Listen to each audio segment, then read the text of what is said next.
survived the Great Alaska Earthquake in 1964. Let's go.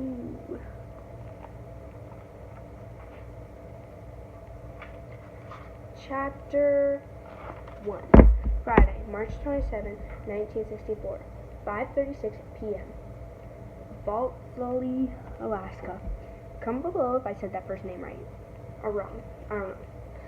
To 11-year-old Jackson Barrett, it seemed like the world was ending. He was caught in the middle of the most powerful earthquake in the United States history. Across Alaska, the ground shattered like glass. Buildings fell into pieces. Icy cliffs crashed into the sea, and giant tsunami waves smashed into towns and villages along the coast. Just moments before it started, Jackson had been in the waterfront with the small town of Valitsi, whatever. The docks were crowded with families and happy kids. Suddenly, a strange roar filled the air. Jackson's body shook. But wait, it wasn't just his body that was shaking. Everything around him was shaking too. Then a woman screamed, "Earthquake!" The roaring got louder, hammering Jackson's ears. The ground shook harder, knocking him down to his knees. The freezing water in the harbor seemed to boil like an evil witch's brew.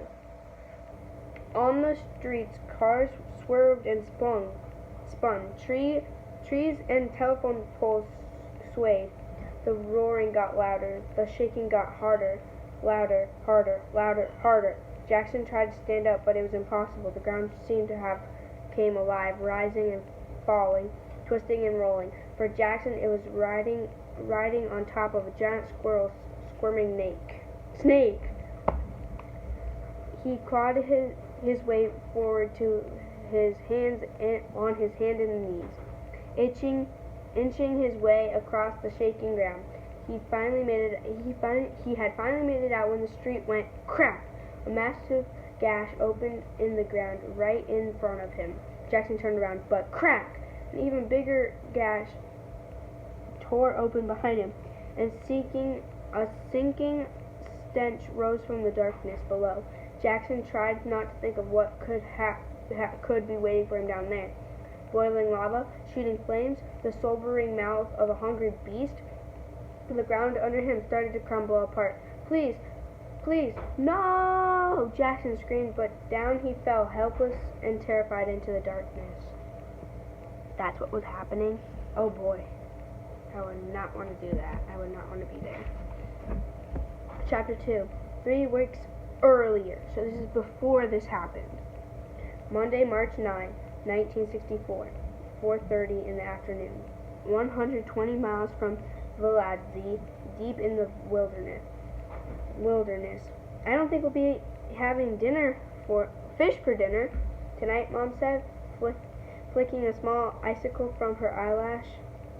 Jackson peered down into the hole, and Dad had chopped through the thick river ice. They had been fishing for hours, so far not even a nibble. Needles of cold jabbed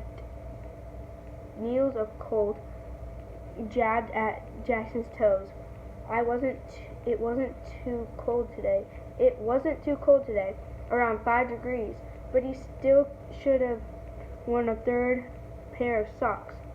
Jackson stared down into the dark water. I know you're down there, fish.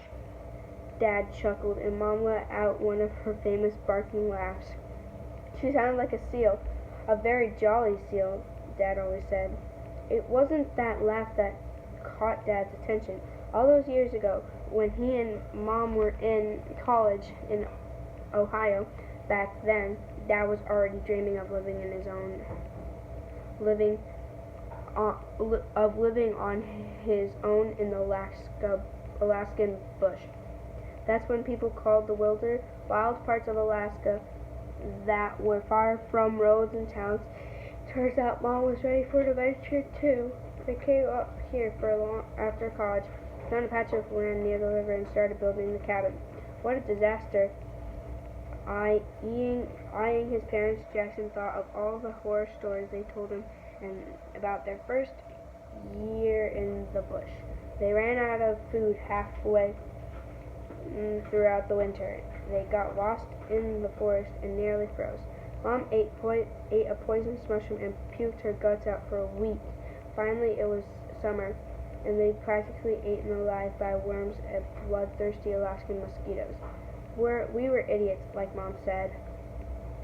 Like my mom liked to say, we had no idea what we were doing. We almost died 10 times, Dad would add, shaking his head. But each mistake, Dad taught Mom and Dad something new. And when they weren't hungry or freezing or being devoured by bloodsuckers, they were falling more and more in love with each other and with the wild around them. Jackson was born 2 years later. He'd spent his whole life in the tiny cabin Mom and Dad built about 2 miles from the river. Lucky me, Jackson thought, smiling to himself and giving his freezing toes a wiggle. So, what should we have for dinner? Dad asked. How about moose stew, Mom said. Or we could have moose hamburgers or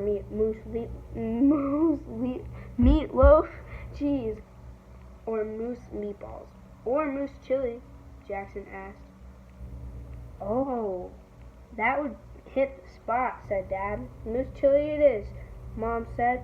By the time of the year we were all sick to death of moose meat. It was their main food in the winter. Most other animals they would eat were hiding underground or habitating during the coolest month. One male moose had 600 pounds of meat.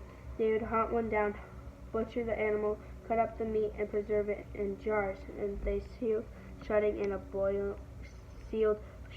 boiling water. Ew, that's kind of gross. No thanks.